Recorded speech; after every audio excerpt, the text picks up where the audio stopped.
to us out of primarily Microsoft Research in Washington. They are using a new model to do image capture and kind of image comprehension for digital slides and digital pathology. There's a few really interesting things about this that I wanted to highlight. The entire paper is a great read. I really recommend that you grab it if you can. I'm going to put a link in the show notes here, but a couple of things really stuck out to me.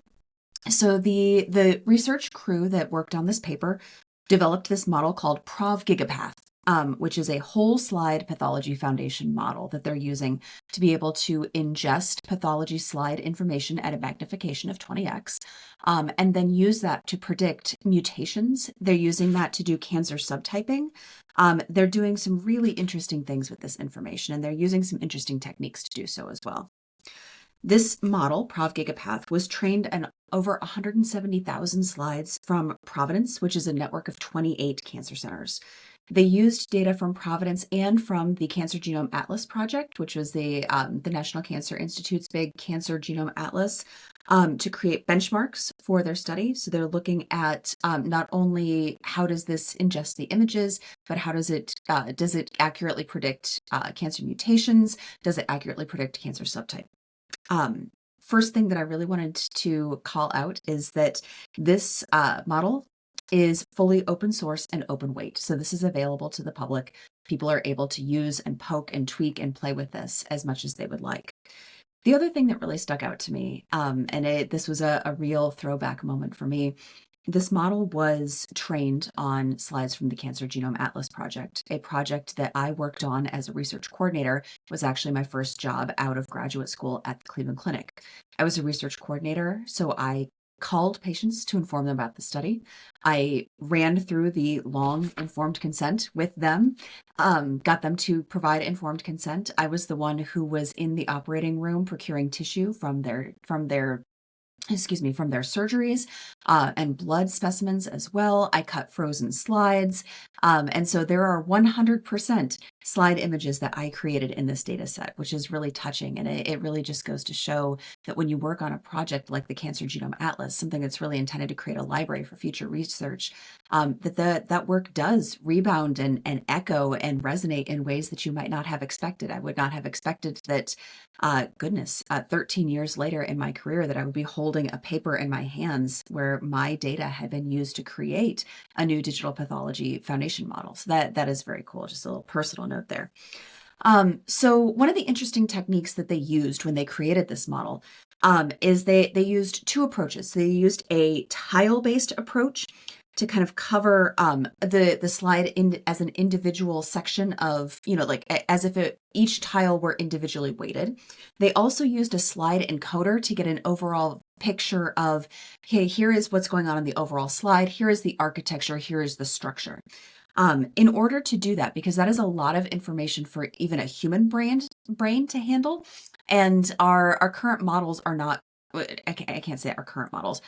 Early models in artificial intelligence were not great at holding that much information in their attention window at a time.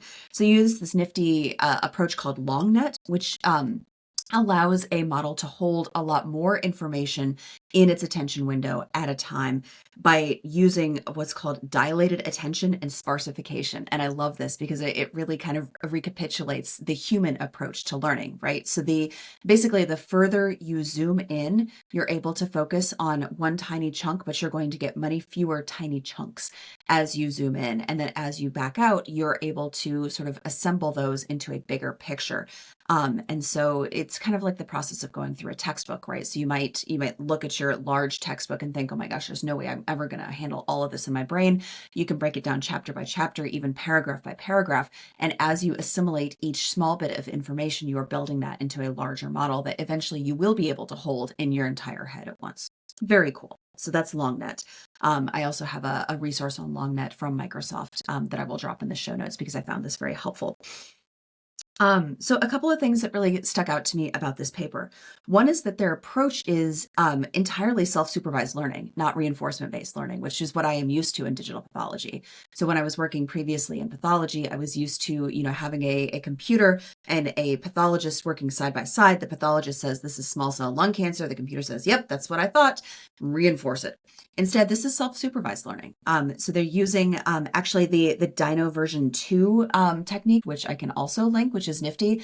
It is an approach that looks at an image in several different ways. So trying to pick out what is the central subject of this image. Can we match up features of this image? So I might be able to see, like, if this picture were rotated, if I were looking at a similar image from a slightly different angle, you can see how this might be really important in pathology, because the way that a tissue is mounted, the way that it is sliced, really matters a lot in the view that you get. So a really interesting approach there.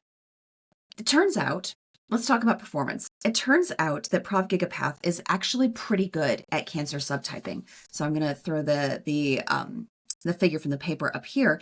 It performs really favorably to very similar digital pathology models. It also performs really favorably to other digital pathology models on mutation prediction, which is interesting. This is really encouraging for the continued growth of digital pathology as a field. I'm really interested in seeing how these techniques continue to grow and advance the field of digital pathology. But what I would really like to see is kind of a head-to-head comparison. So all these stats are really encouraging, right? We've got, beautiful p-values. We've got great indication that, like, hey, if this is saying it's positive, it is truly positive, and it is not, in fact, a false positive. I'm curious to see how this analysis would match up with some of the analysis of like a positive and negative predictive value that you might do if you were sitting at a bench doing test development in a pathology department. I'd like to see how this technology performs if you put it head to head against a trained pathologist.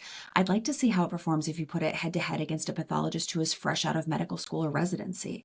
And I'm thinking, as I'm reading through this paper and seeing all of this really beautiful performance data, where could this be really helpful in a hospital system? What is it ready for today?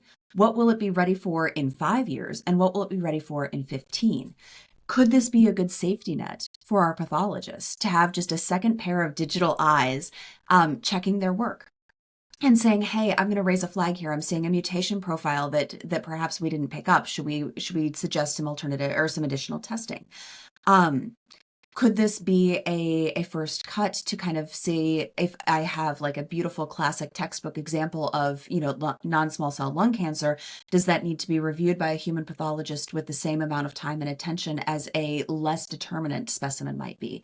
All sorts of different ways that this could be put into use in the future.